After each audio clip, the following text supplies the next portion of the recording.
अब भारत में देखिए मैं आपको बता दूं, जैसे ज़्यादा जनसंख्या है तो सरकार सबको ट्रेनिंग तो नहीं दे सकती आर्मी की, लेकिन हाँ अग्निवीर योजना के तहत क्या होता था कि 4-4 साल में अगर हम भर्तियां करेंगे तो उसके हिसाब से हम हर 4 साल हम भर्ती करेंगे और कुछ को बाहर कर देंगे, भर्ती करेंगे, बाहर कर देंगे। तो इससे हमारे देश का जो ज़्यादातर व्यक्ति है वो इजराइल जैसा बन जाएगा। इजराइल जैसा कैसे?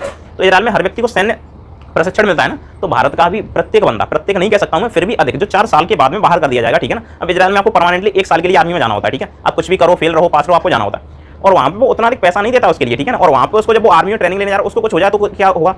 सरकार उसको तो कुछ दे नहीं रही है। और भारत में कहते हैं कि भारत में कुछ हो जाए तो सरकार कुछ देगी नहीं, तो मतलब क्या? ये तो योजना खराब बताते हैं भाई। देखिए यहाँ पे सरकार का जो बिग पॉइंट है मैं आपको बता दूं, सरकार देखिए जैसे अग्निवीर में किसी को भर्ती किया है, उसके बाद में अगर उसको कहीं से गोली लग जाती है, कुछ भी हो जाता है, ठीक है, वो अगर बंदा शहीद हो जाता है तो उसके बाद में क्या कंडीशन बनती है? सरकार उसके घर को फिर कुछ भी नहीं देती है। सरकार बस यही दिक्कत है कि सरकार को वहाँ पे अगर सरकार पेंशन लागू कर दे तो फिर कोई इस योजना को गलत नहीं बताएगा। और यही थोड़ा मैं कमजोर पॉइंट बता रहा हूँ। देखिए वो अगर बच्चा भगवान ना करे उसको कुछ हो जाए तो फिर अगर वो सेफ लौट के 4 साल बाद घर आ जाता है तो सरकार उसको ना दे, ठीक है, फिर तो उसका 11 से 12 लाख का पैकेज वही दे, कोई दिक्कत नहीं है।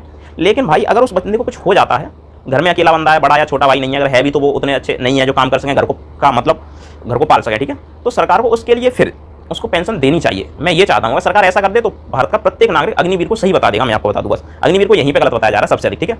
ये कंडीशन हो जाती है इसकी। तो एक बिग पॉइंट मैंने आपको यही बताया, यही था एक बिग पॉइंट, उसके बाद कोई नहीं। सबसे अच्छी योजना देखिए इसकी और भी हम बात करें तो अगर भारत सरकार तो यही चाहती है देश को इजराइल बनाना, तो इजराइल बनाने के लिए करना क्या होगा भाई? प्रत्येक नागरिक को सैन्य शिक्षा दो। अब सैन्य शिक्षा तभी मिलेगी जब आप जल्दी आएंगे, जल्दी भर्ती होंगे, निकलेंगे, जल्दी भर्ती होंगे, निकलेंगे। भाई उसी के लिए तो अग्निवीर लाई गई थी। ऐसा नहीं है कि भारत सरकार इजराइल नहीं बनाना चाहती, भारत सरकार हर देश के प्रत्येक नागरिक को एक योद्धा बनाना चाहती है, लेकिन करे क्या सरकार भाई?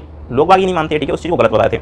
अच्छा बात करते हैं इसकी शुरुआत कहाँ से हुई थी? शुरुआत होती है दिमाग से, किसी भी चीज़ की दिमाग होगा तभी तो शुरुआत होगी, ठीक है, ऐसा कुछ भी नहीं है, ठीक है। सरकारें बनाती हैं कानून कि हम जो भी हो देश के लिए अच्छा करने की कोशिश करती हैं, ठीक है। तो देखिए मैं आपको बता दूं इसकी शुरुआत माननीय प्रधानमंत्री नरेंद्र मोदी जी ने की थी। मैं आपको बता दूं जब उन्होंने 2014 में शपथ ली थी 26 मई को, उसके बाद में उन्होंने भारत इजराइल को देखते हुए, मैं आपको बताऊं उस समय कि अगर आप नरेंद्र मोदी जी के भाषण सुनेंगे तो आप कहेंगे कि वाह क्या प्रधानमंत्री था। लेकिन उसके बाद में अभी थोड़ा डाउन चलता है, क्योंकि मैं आपको बताऊं उसके बाद प्रेशर अधिक हो जाता है। आप जितने छोटे पद पर रहते हैं उतना कम प्रेशर रहता है, जितने बड़े पद पर रहते हैं तो उतना अधिक प्रेशर रहता है। मैं आपको